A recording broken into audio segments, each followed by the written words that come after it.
Hello guys, in continuation of my earlier video, let us see one application based on AC servo motor. Okay,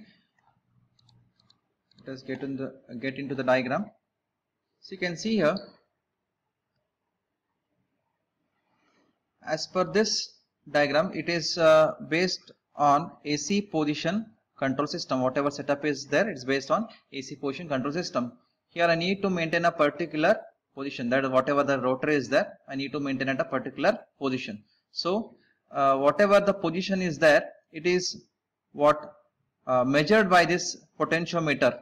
Okay, whatever it is given here, you can see it is connected to here, it is measured here. So whatever the position is measured in terms of degrees, it is given it as in terms of theta L. Okay, and again depending upon your desired position, you can give input here it as theta R, that is reference theta R. Okay, so now what potentiometer does is it acts like an error detector. So it actually differences the theta L as well as theta R. So difference between theta L and theta R will generate what? Error. Okay, whatever theta L is there, theta R is there, depending upon this it generates an error. And again the same error, you can see it is error signal is input to the AC amplifier. Okay, and again depending upon the error generated by the potentiometer, it converts the error in terms of required amount of voltage which is given to the control winding. Okay, and depending upon the voltage applied to this, the rotor will start to rotate unless or until the desired position is reached. When the rotor reaches to the desired position, then what happens? The theta L and theta R, even if it is differentiated, the error will be 0. Again the same thing is fed to the AC amplifier. Again the AC amplifier will be no more producing the voltage to the control winding. Again the rotor will get or fixed to that particular position. And you can see that control winding and reference winding are 90 degrees to each other, like I said in the earlier class. Okay, and here it is a fixed AC supply, and here it is what variable supply is given to the control winding. Okay, and also some of the applications they are given here, they are used in instrument servos, process controllers, robotics, self-balancing recorders, as well as machine tools. Just you remember one of the applications, how the servo motor works. Okay, what the potentiometer does, it will always subtract theta L as well as theta R. Okay, it will always subtract between these two positions, so that the desired error signal is generated as per the difference value. Okay, the same error is fed to AC amplifier, as per error value the voltage is fed to the control winding. So this is what the AC amplifier. Okay, it converts one form of the quantity into other form of quantity. Okay, now let us see what exactly your linear induction motor is. Okay, linear induction motor is similarly to that of your normal induction motor, which is cylindrical one. So instead of having a rotation there, we are getting what? Linear motion in along the straight line. Okay, here also we have two things, one is stator, other one is rotor. You can see stator is energized by three-phase supply, so it produces rotational magnetic flux, linear magnetic flux I should say, because it moves from left to right. Okay, and again if rotor is placed over there, again rotor starts to move in the linear fashion. If I make rotor fixed, if stator is made moving and all, the stator starts to move and rotor will be fixed. And whatever the synchronous speed is given of that particular linear induction motor is 2 times Wf, where Vs is linear synchronous speed and W is width of one pole pitch. Again F is frequency of the supply. One thing you can see that there whatever synchronous speed is not depending upon the number of poles as it was in the case of induction motor. Okay, it only depends on the frequency as well as it depends on the width of the pole pitch. Okay, again slip is given here, slip is equal to Vs minus V by Vs, whereas force is given by P2 by Vs, where P2 is the active power supplied to the induction motor. Okay, and rotor copper loss is given by S times of P2, whereas mechanical power is given in terms of 1 minus S into P2. Okay, see this type of linear induction motor find application in maglev trains and all. We know that maglev trains, there is no any friction between stator as well, there are no any exactly wheels, yes or not? There are no any wheels in the maglev train which is in the Japan and all. So there what happens, such applications are used, and again we are going to get the speed around 300 km/h. Okay, here actually in the magnetic train, what happens? Stator actually moves, rotor will be acting like a track. Okay, linear track. Also, there will be no any literally friction between stator as well as rotor. The your magnetic train levitate or over the track, or can call it as rotor in the air, so that there will be no any friction. If there is no any friction, means losses are very less. Only the friction there it is, or is your air friction. Okay, the other frictions are not there, because since there is no any physical connection or physical between stator as well as rotor. Okay, so your train starts to float over the track. Okay, without any interaction between wheel as well as rail. Okay, and you can see linear motors are also find applications in the robotics wherever the linear motion is required. Okay, here remember torque is replaced by force. Again, speed is replaced by velocity in meter per second. You can see here there is a figure here where speed torque characteristics similar to that speed torque characteristics. A speed here is in meter per second. Instead of torque, we have what? Thrust, force. Okay, and you can see it is somewhat here non-linear, and here also it is can call here it is somewhat linear, but it is not that much of linear characteristics that we had with the servo motor and all. So this is what graph, or you can say between speed as well as thrust. Okay, thrust speed characteristics. Okay, one thing what you can notice here over is the speed of the rail can achieve around 300 km per hour, even more than that. As of now it is around 400 to 500 kilometers per hour as per the recent invention and all.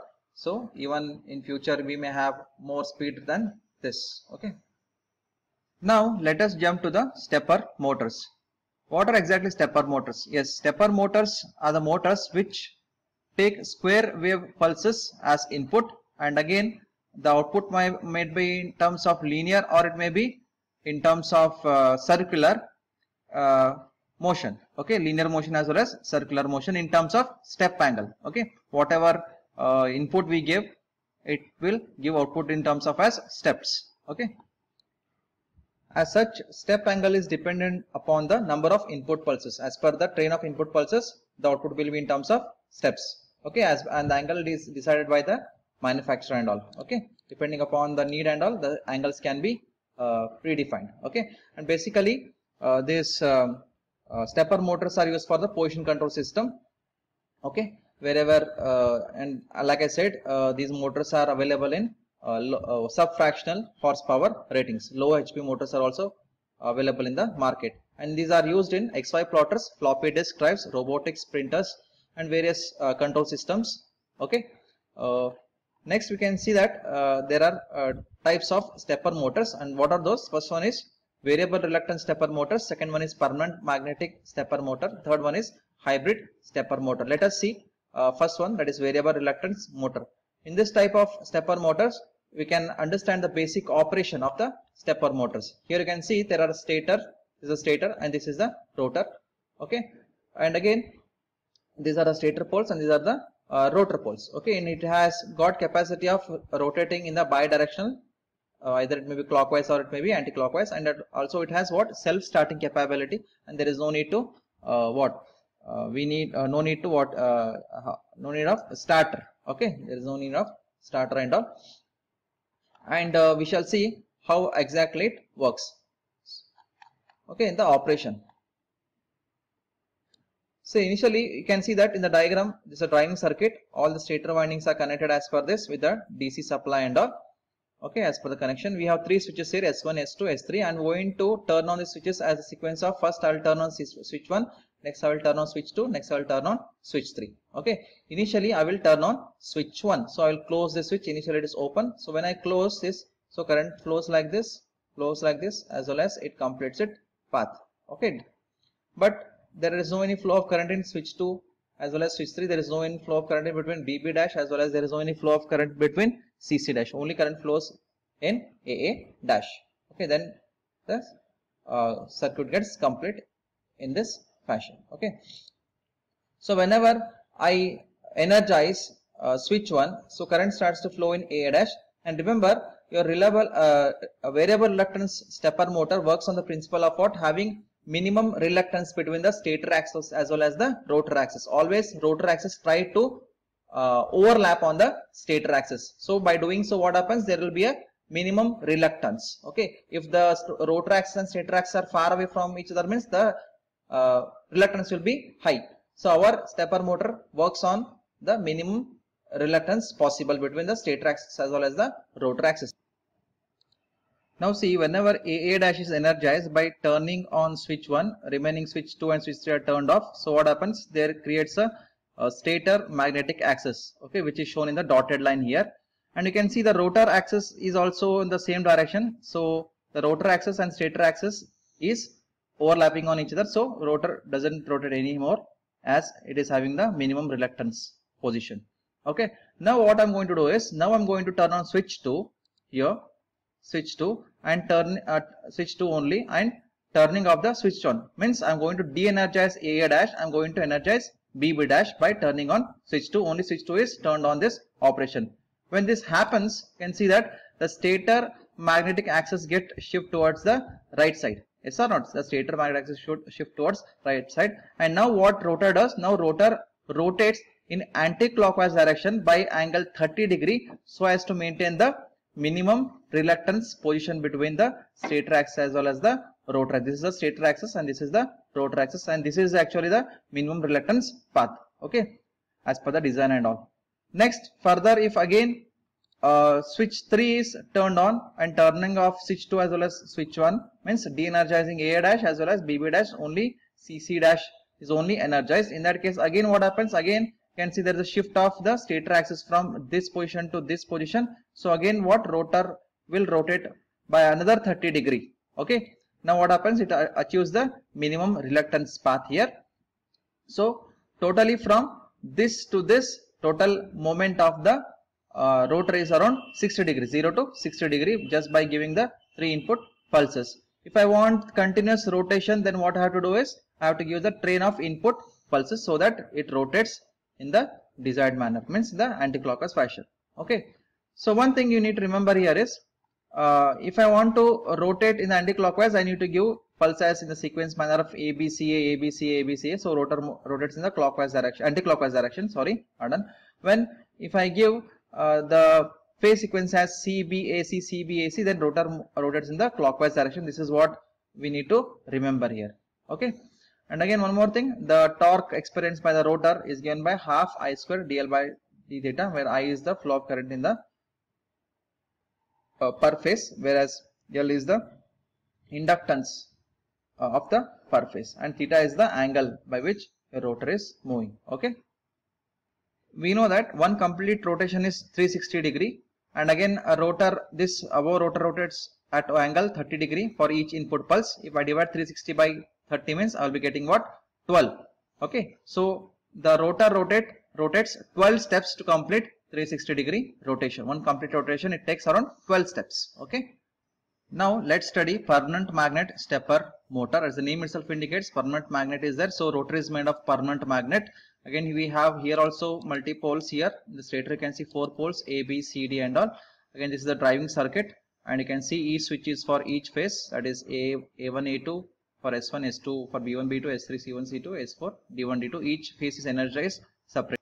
Here rotor axis will always adjust to the stator axis as per the energized. Okay. Now what we do is, now we shall turn on switch 1 alone and remaining switches we shall turn off. Okay. So you can see that when I turn on switch A, what happens? North is appearing on this pole. So what happens? This rotor moves in the clockwise direction so that the stator as well as rotor axis get adjusted. Okay, meet each other. Okay. Now next what happens? After turning on switch 1, now I will turn off switch 1. Now I will turn on switch 2. Only switch 2 is closed. So B1, B2 is energized. So N gets shift to from here to here. You can see that N has got shift to from here to here. Now again rotor will rotate in the such a way that the stator axis and rotor axis are what? Are close enough to each other. Okay. Now what happens? From this point to this point, the total rotation taken by the rotor is around 90 degree. Further, when C is switched on, that is switch 3 is switched on, you can see again rotor moves further 90 degree. Again similarly when D is switched on, further rotor moves 90 degree. Okay.